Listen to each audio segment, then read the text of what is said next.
कामचोर देवरानी। एक बार की बात है, सुषमा अपने पूरे परिवार के साथ खुशी खुशी मोहन नगर में रहती थी। उसकी दो बहुएं थी, पल्लवी और शिवानी। एक दिन दोनों बहुएं रसोई में काम कर रही होती है कि तभी उनकी सास सुषमा उन्हें बुलाती है। अरे बहू, जरा इधर तो आना। शिवानी, जरा जाकर देखना सासू माँ क्या कह रही हैं। दीदी आप ही देख लो ना जाकर, आपको भी तो सुनाई दे रहा है। अरे मैं आटा गूंद रही हूँ ना, तुम चली जाओ। हाँ तो मैं भी तो सब्जी काट रही हूँ ना दीदी। अरे बहू जल्दी आओ। ओह, ये तो जाएगी नहीं, मैं ही जाकर देखती हूँ कि क्या करना है। पल्लवी सुषमा के कमरे में जाती है।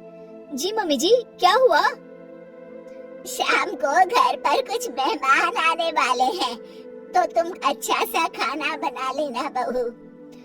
ठीक है मम्मी जी, आप बता दीजिए क्या क्या बनाना है और कितने लोग आ रहे हैं। सुनील की मौसी जी और उनका पूरा परिवार आ रहा है।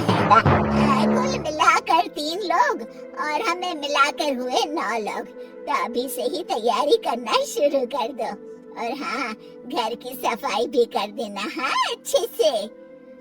जी मम्मी जी, सब काम हो जाएगा, आप चिंता मत कीजिए।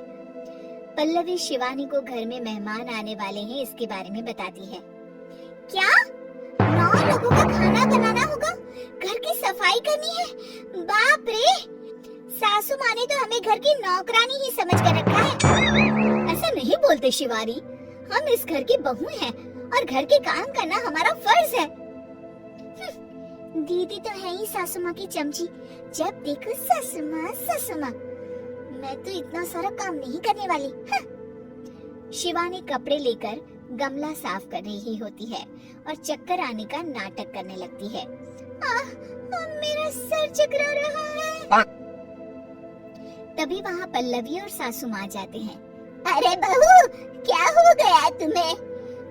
मम्मी जी, बहुत तेज सर में दर्द हो रहा है। तुम एक काम करो शिवानी, आराम कर लो। नहीं नहीं दीदी, घर में मेहमान आने वाले हैं, मुझे आपकी मदद करनी चाहिए। अरे कोई बात नहीं शिवानी, तुम आराम कर लो, मैं सब काम कर लूंगी। ठीक है दीदी, अगर आप इतना कह रही हैं तो आराम कर लेती हूँ। शिवानी आराम से अपने कमरे में मैगजीन पढ़ रही होती है। इसे कहते हैं आराम की जिंदगी। इतना सारा काम। चलो, सारा काम खत्म हो गया, शिवानी को देख आती हूँ।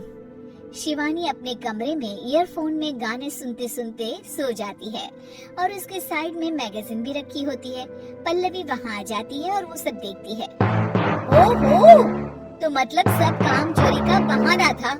अभी बताती हूँ इसको। घर का सारा काम मुझे करना पड़ा और ये महारानी यहाँ मैगजीन पढ़ रही है, गाने सुन रही है। पल्लवी रसोई से एक प्लेट और चम्मच लेकर आती है और शिवानी को थाली बजाकर उठाने लगती है। शिवानी अचानक से उठती है। उठ गई महारानी, गाने भी सुन लिए, मैगजीन भी पढ़ ली। तुम तो बहुत बड़ी झूठी निकली शिवानी।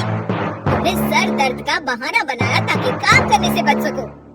हाँ, बनाया बहाना। तो क्या करती, इतने सारे काम करती। मुझे कोई शौक नहीं है चापलूसी का। क्या चापलूसी? तुम्हें लगता है कि मैं सारे काम चापलूसी के लिए कर रही हूँ? और नहीं तो क्या। तभी वहाँ सासू आ जाती है।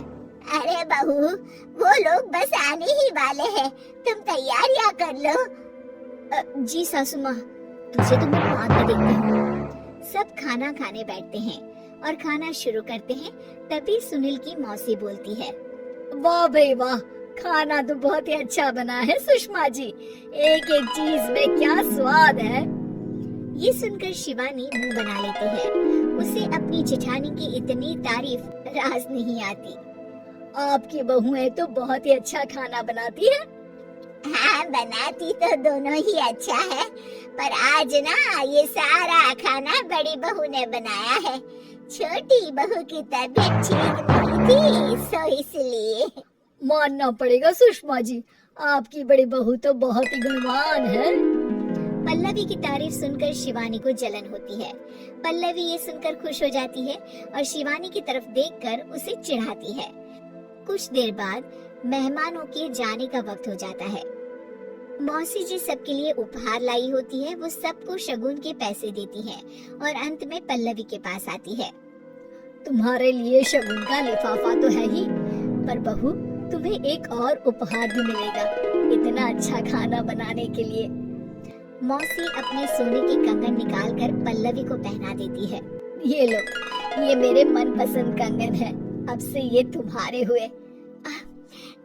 धन्यवाद मौसी जी।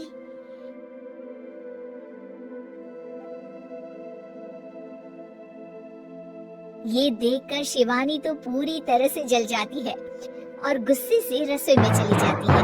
तभी वहाँ पल्लवी आ जाती है और उसे अपने कंगन दिखाने लगती है। देवरानी जी, अब आपका सर दर्द ठीक तो है ना? मुझे लगता है कि अब सर दर्द शुरू हो गया होगा आपका।